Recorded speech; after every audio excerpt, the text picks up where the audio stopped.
ketemu lagi bersama Erna. Ya, kali ini aku membahas tentang bayi karena banyak sekali yang bertanya, Bu, bayi saya kan lagi sakit, umurnya itu kurang dari 6 bulan, boleh nggak sih dikasih obat? Atau saya hanya harus minum, Bu? Atau maksudnya ibunya yang punya bayi itu yang harus minum? Dan otomatis kalau ibunya minum, obatnya itu bisa menyerap ke ASI dan bisa diminum oleh si bayinya. Boleh apa enggak sih ya itu kalau bayinya sakit tapi ibunya yang harus minum obat? Hai, assalamualaikum warahmatullahi wabarakatuh. Kembali lagi bersama Erna. Ya, kali ini aku akan membahas tentang sebelum ke videonya, semoga teman-teman dimanapun berada sehat selalu dan jangan lupa sering cuci tangan dan menggunakan masker, jaga kesehatan kalian ya. Ya, video kali ini aku akan membahas tentang bayi ya. Kenapa membahas tentang bayi? Karena banyak sekali ibu-ibu itu yang masih bingung. Bu, kalau misalkan bayi saya itu sakit, boleh nggak ya bayinya itu harus minum obat atau ibunya sendiri yang harus minum obat? Tonton terus ya di channelnya Ena. Jangan lupa like, share, and comment. Makasih. Ya, bayi juga sama seperti kita, seperti manusia. Kalau misalkan dikala adanya antibodi dalam tubuh kita sendiri itu lagi menurun atau tidak kuat, otomatis gampang banget terkena yang namanya virus. Biasanya penyakitnya ya batuk, pilek, demam. Terus yang jadi masalahnya, boleh nggak sih kalau misalkan si kecil atau bayinya sakit, boleh minum obat atau tidak? Ya, jadi kalau misalkan bayi sakit itu siapa sih sebenarnya? Atau yang harus minum itu ibunya sendiri atau si bayinya ya? Ya, kita lanjut topik pembahasannya, kita bahas ya. Yang pertama itu ya namanya bayi sama seperti kita. Kalau misalkan antibodi si bayinya lagi rentan, terus tidak kuat, ya gampang banget terkena yang namanya virus, bisa demam, bisa batuk, bisa pilek juga ya.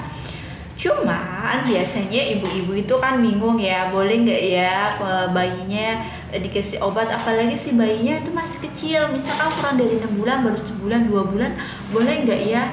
Tapi kasihan kalau misalkan si bayinya itu kita bahas satu-satu sih. Kalau misal memang ada beberapa jenis obat yang bisa menyerap ke dalam si air susu ibu dan bisa keminum sama si dedenya, tapi hanya obat-obat tertentu.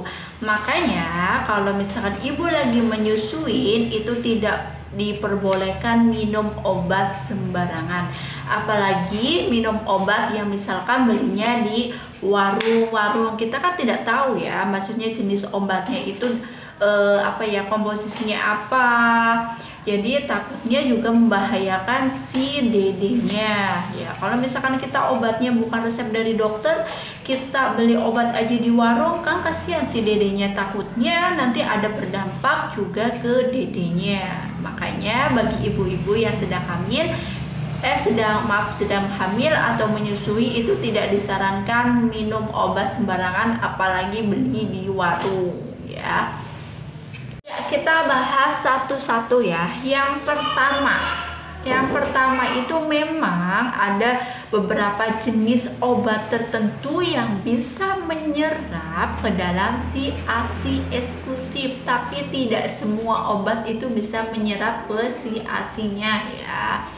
Yang kedua itu jangan minum obat sembarangan yang lagi ibu menyusuin. Karena apa? Karena akan berdampak. Namanya obat itu kan sesuatu yang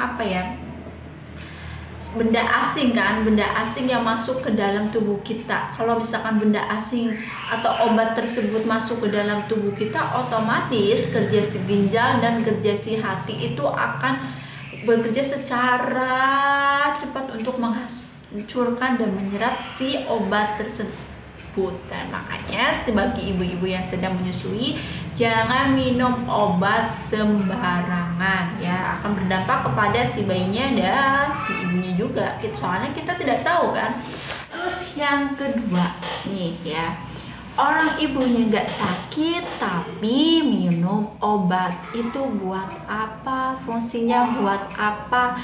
Itu nggak ada efeknya juga buat si tubuhnya, malah kasihan ke badan si ibunya. Jadi kalau misalkan ibunya nggak sakit tapi minum obat, yang ada kerja ginjal sama kerja hati malah mempercepat. Istilahnya kan obat tersebut kan benda asing yang masuk ke dalam tubuh, otomatis kedua organ tersebut harus mengolahnya secara keras ya, untuk menghancurkan dan untuk menyalurkan damai netralis entah kemana. Kalau misalkan ibunya sendiri tidak sakit, emang buat apa diminum obatnya ya. Dan yang ketiga nih yang perlu diingat, kalau misalkan nih ya ibunya itu sudah berobat ke dokter atau ke tenaga kesehatan, itu kan obat yang buat si dedek, tapi yang diminum itu adalah si ibunya.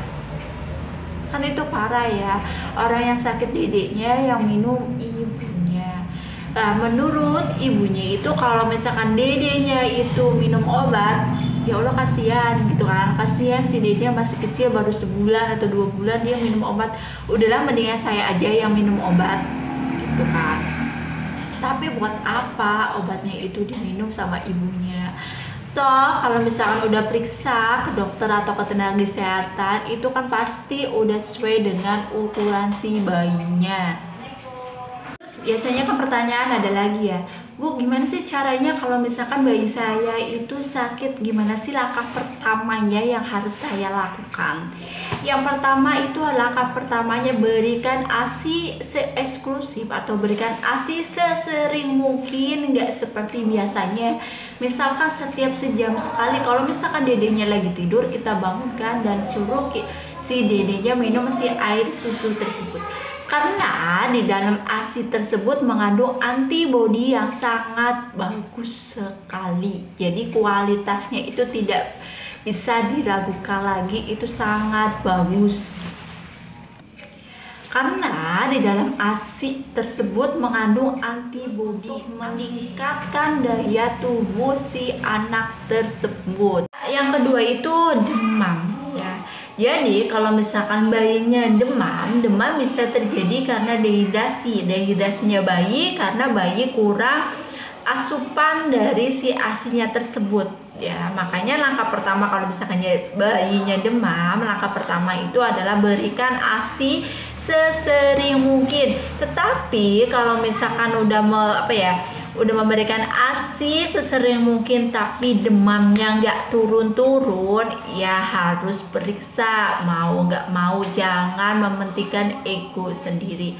Kan kasihan bayinya udah 3 hari masih demam, kemudian udah lelah, udah lunglai, itu kasihan juga kalau nggak langsung berobat ke dokter ya. Jangan mementingkan, aduh bayi saya nanti dikasih obat, jadi nggak ASI eksklusif. Sedangkan ASI eksklusif sendiri adalah ASI yang diberikan 6 bulan dan tidak boleh diberikan apapun selain si ASI.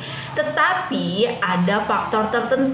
Kalau misalkan bayinya demam nggak turun-turun, masa iya harus memberikan ASI aja? Sedangkan ASI juga udah diberikan tadi sering mungkin, tetapi tidak demamnya malah tidak turun ya. Kita harus bawa ke dokter ya.